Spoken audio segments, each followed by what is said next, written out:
Around 3,500 BCE, human history changed direction in a narrow stretch of land between two rivers. This region, later known as Mesopotamia, lay between the Tigris and the Euphrates. The rivers brought life, but they also brought danger. Floods arrived without warning, destroying crops and homes. Survival here required more than strength, it required organization. Early farming communities learned to control water by digging canals and redirecting floods. This work demanded cooperation. No single family could maintain the system alone. Over time, shared labor created shared authority. Villages grew larger, more permanent, and more complex. By the late 4th millennium BCE, true cities appeared. The largest was Uruk. Its population reached tens of thousands, something the world had never seen before. People no longer all performed the same work. Farmers produced surplus grain. Craftsmen, builders, priests, and administrators emerged. Society became layered. At the center of these cities stood temples. They were places of worship, but they also functioned as storehouses and administrative centers. Grain was collected, measured, and redistributed. Managing this system required records. Human memory was no longer enough. To solve this problem, scribes began pressing symbols into wet clay using reed styluses. These marks recorded numbers, goods, and labor. Writing was born, not as literature, but as accounting. This early system, known as cuneiform, allowed authority to exist beyond the individual. Orders could be enforced. Agreements could be remembered. As cities expanded, competition followed. Southern Mesopotamia became a landscape of rival city-states, each controlling its own farmland and canals. Disputes over water turned into wars. Armies formed, city walls rose, violence became organized and recurring.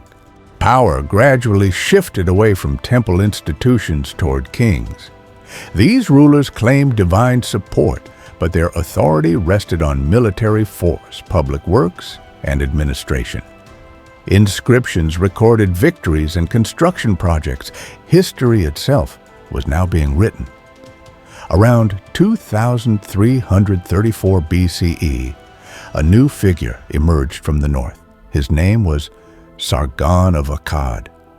Unlike earlier rulers, Sargon did not simply defeat rival cities, he absorbed them. One by one, the Sumerian city-states fell under his control. For the first time, Mesopotamia was ruled as a single political entity. This was the Akkadian Empire, the world's first empire. Governors were installed across conquered lands. Garrisons enforced order. Trade expanded over vast distances, linking Mesopotamia to Anatolia, the Levant, and beyond. But empire placed heavy demands on land and people.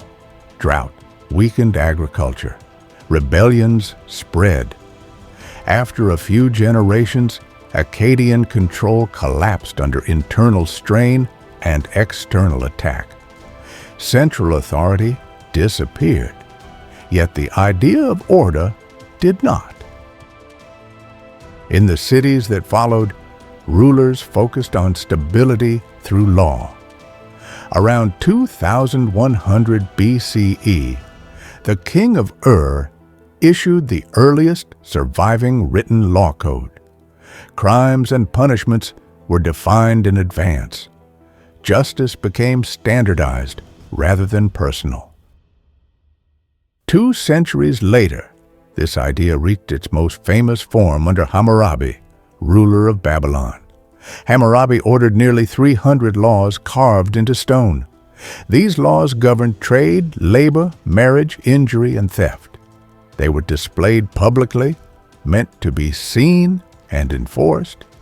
Justice was not equal. Punishments depended on social class. The goal was order, not fairness. What mattered was permanence. The law outlived the king. By this point, Mesopotamia had given the world cities, writing, empire, and law.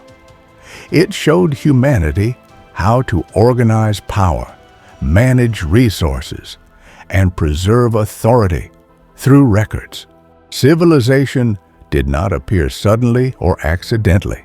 It was built slowly between two unpredictable rivers, shaped by necessity, recorded in clay, and enforced through law.